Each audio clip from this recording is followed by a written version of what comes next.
Cole Bennett, founder of Lyrical Lemonade, released an album recently, and so many people are hating on it, and I just can't understand why. I have my own criticisms, which aren't necessarily just about the music, but the main gripe I would say is that I felt like this should have happened so much earlier, and that I didn't even hear about it until very close to the release date. Which I guess makes sense, but I don't know if there was an actual rollout for this, or if that was the intended plan, which left me out of the loop in preparation for writing this video. But those are minor details that aren't too important to the points that I want to make. I took the time to listen to the album a couple of times, and I want you guys to keep in mind the state that I came into listening to this album with, because it's important. My initial gut feeling and thought when I heard this album even existed is, how am I just hearing about this? Why didn't this happen earlier? Why don't I know about this? And who would even be on it? Then I made the unfortunate mistake of reading a lot of people's comments on it who really said it was mid or forgettable, which further taints my preconceived notions, even if I don't care what these people's reviews have to do with my opinion. It's always best to go into an album or anything really on a fresh slate, but I didn't, which makes what I'm about to say a lot more potent. So I'm going to give you guys some notes that I took from listening to this album after I give my overarching thoughts, which is that this was good. When it comes to tracks I didn't enjoy or wouldn't come back to, it would be the special song featuring Lotto, Sway Lee, and Amine. I just didn't really care for this song. It was actually mid to me. Nothing bad, but I wouldn't listen to it again, and it's like background music that could be playing and I wouldn't notice it was even there. Equilibrium is another one, and that's largely because I just am not really a fan of that style of music. I can say it's good rapping, I can acknowledge why other people like it, but I wouldn't enjoy listening to it myself again. Now for some outliers and songs that blew me away, I would have to say the three would be Hello There, Hummingbird, and Fly Away. Fly Away was just such a great intro, and the way he decided to use Sheck West was not something that I've heard from him before, and I think it's good they chose to just use him for the hook here. It merges great with two rappers that are one of my most beloved unofficial duos that I didn't think would actually ever come together. I've always thought Ski Mask and JID just merged together so well with their rapping styles, but we never ever really saw that come to fruition other than the XXL Freshman freestyle, which was not like so great of a rendition of them together until now. And Cole brought that out for us, or me in particular. I don't think a lot of other people wanted these guys to work or had it at the forefront of their mind. Hummingbird was new for me in that I had never heard of Umi before. I've seen the name, just never listened to the music, and maybe I had seen the name in different circumstances and it wasn't even the artist. And she was the core of this song, doing an excellent job. It's something I wouldn't expect Sababy to integrate into as well as he did, and Tizo's touchdowns part fondly reminded me of an Andre 3000 part of a song that I couldn't quite pin off the top of my head. There's a lot of context as to why I love the moment that was Hello There.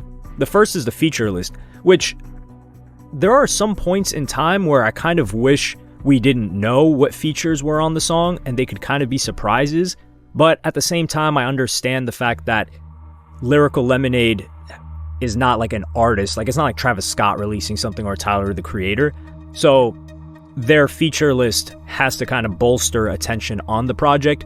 And on top of that, I really do like the fact that since he did have feature list, it's in order of how people appear on the song.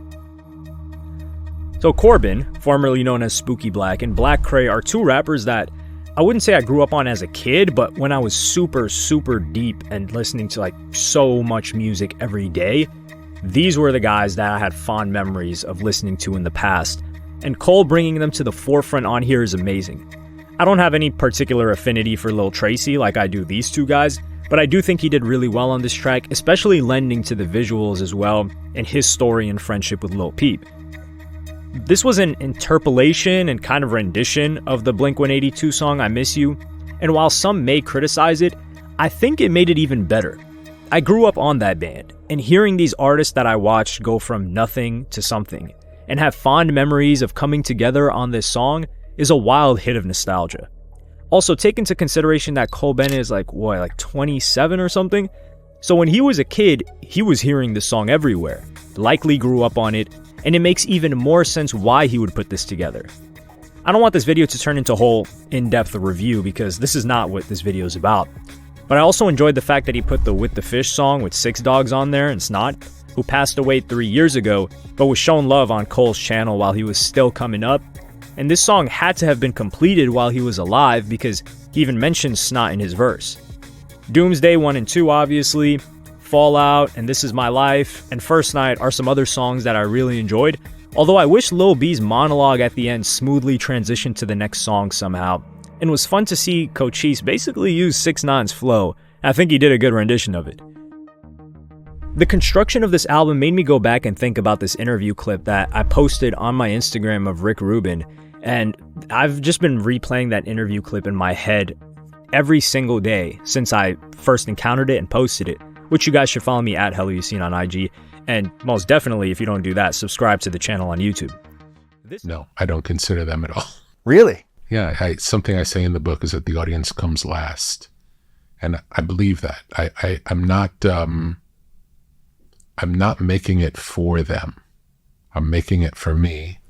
And it turns out that when you make something truly for yourself, you're doing the best thing you possibly can for the audience. So much of why, if you go to the movies, so many big movies just not good. It's because they're not being made by a person who cares about it. They're being made by people who are trying to make something that they think someone else is going to like. And that's not how art works. That's something else. It's not art. That's commerce. This album, from the outside looking in, from my perspective, and this perspective, clearly looks like Cole Bennett made it for himself. Cole Bennett has access to a lot of different rappers and artists.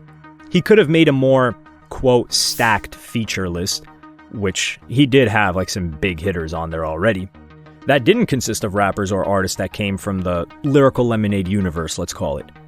But think about it. Lil Durk is huge, sure, but Cole Bennett is from a small suburb outside of Chicago. In the early 2010s, he was a fan of Chicago music. He did tons of videos for Chicago artists at his start, and Lil Durk was one of the people he had listened to and enjoyed when he was younger. Same with Kid Cudi. Cole Bennett is the perfect age of someone who grew up on Cudi, in that transitory age in their life when his music hits you the hardest. Six Dogs, Amine, Umi, Sababy. If you're thinking of commercial success on an album in 2024, you're not putting any of these people on a compilation album, but they all make sense here. More than a compilation album, it feels like Cole Bennett manifested his taste, dream collaborations, and songs he imagined happening into an album he was able to create. Think about it. We all have those moments where we think, man, this guy and this girl or these two dudes would be so perfect on a song. But the furthest we can go is comment on them to collaborate. But Cole had the ability to make it happen and put them together, which is what it felt like. A certain amount of tracks on here were just that. Like Denzel Curry, Lil B, Tizo Touchdown, and Juicy J. You were never going to hear these people on a track together. And bringing back Lil Tecca and the Kid Laroi together, which is another pairing I really enjoyed, but then putting them with Lil Skies, who was supposed to have a song with the Kid Laroi, and they even marketed it as that in Australia way back, this is years ago, but it never ended up manifesting. The Kid Laroi blew up like crazy, and now it's kind of like this coming together moment. There are a couple of these, quote, Easter eggs, I guess, that are based on the story and lore of Lyrical Lemonade here and there throughout the album, and it's an if you know type of thing. And I think the problem a lot of people are having in the way that they receive this album is that they wanted it to be this moment, but that's just not going to happen. We're in 2024. Hip-hop is largely fragmented, and there really is no huge scene right now that everyone is paying attention to. Think about it, 2016, SoundCloud, stuff like that. It was like a smaller scene, but old heads were forced to pay attention to it. The younger crowd loved it. The crowd in between kind of had mixed feelings about it, but everyone paid attention to it. So if Cole Bennett wanted to make a moment, he would have to do what? Pull Sexy Red and Ice Spice on a song together, and perhaps a bunch of other popular artists from within the past year? And then we would call it trash because it makes zero sense and isn't on brand at all for what we've known Lyrical Lemonade to be over the past decade. So it's a lose-lose situation there. And I do think Eminem somewhat gifted Cole a moment, if you want to call it that, with this album when he dissed Benzino. I always love when Eminem pops out because he's like the legend that's nowhere to be found, and you assume he has no idea what's going on or what's being said about him. then he pops out with an album or song that just addresses any and everything. Circling back, I came into this album with a slightly negative disposition towards it, and I came out enjoying it and thinking it's a good project. So the quality is definitely not lacking here. But the sad thing is, despite this album being good, I just don't see people in 3 to 5 years being like, man, you remember that Lyrical Lemonade album? In the way that they would if this was released in either 2018 or even 2019. Think about it. A Lyrical Lemonade album in 2019 with the following feature list. XXXTentacion, depending on when he would have passed away, if they did in 2018 or 2019, but I'm sure they could have gotten a verse or a short hook or something. Ski Mask, Juice WRLD, Lil Tecca, NLE Choppa, Lil Skies, Trippie Redd, Lil Mosey, Young Bands even, Cordae, Blueface, YNW Melly, Jid, Comethazine, Smoke Perp and Murda on something, maybe with Lil Pump too, PNB Rock, Famous Dex, Rich the Kid, kind of like Rich Forever, Lil Yachty still, of course. We would look back on that today like, damn, can you believe we were there for that? It's like looking at old No Jumper interviews of X or Lil Peep or Lil Yachty and thinking, wow, I was watching this when it happened and I had no idea what I was watching at the time and what these artists would turn into. This album happening in either 2018 or 2019 would make it a moment in and of itself without any external thing that had to happen. And it would slowly become something everyone remembered. And you could still include people like Corbin, Black Crate, and I think it would hit even harder because people in that era still remembered these guys fondly like it was just the other year. But a lot of these new underground fans that may know about Lyrical Lemonade probably have no idea who the hell a Corbin or Black Crate is. And to a degree, Internet Money did that really well with their Before the Storm project. They had the massive smash hit Lemonade, of course, but they were this producer group that had their own following and taste, worked with this specific scene of artists that they helped propel, and it all came together. Like Trippie Redd, Diplo, and Juice WRLD on a song? We're never going to see that again, for multiple different reasons. Ty Fontaine on a track with 24K Golden? And there was some strong overlap between a ton of these features on that album and the artists that Lyrical Lemonade worked with or shot videos for. Granted, Internet Money was way better positioned to capitalize on something like this since their profession was music production, putting songs together, building up artists and sounds, while Cole Bennett is primarily a videographer and director. It's not easy to just step into those shoes. And perhaps that's why he didn't do this earlier. In 2018 to 2021, he was probably getting so many opportunities for video work flooding to him. The first Summer Smash Festival was in 2018, and an event is not easy to host and grow every year. He was getting opportunity for brand collaborations like Air Jordan, producing the actual Lyrical Lemonade drink. Not just easy to start making music, but I just wish I knew his reason for not having done it. Also, keep in mind music videos with Eminem, and this was really the era where he had his mainstream breakthrough as a brand and videographer. And music is not easy to make. So if he took 6 months to a year to work on an album back then, foregoing other opportunities and inevitably having to slow down on his video work, who knows how it could have messed up the momentum of his production career, which is his main thing. I don't mean music production, I mean video. Then you could face the potential criticism of Cole Bennett took a year off to work on an album that ended up being trash. It's a dangerous gamble. That's just what I would be thinking about if I was in his shoes at that time.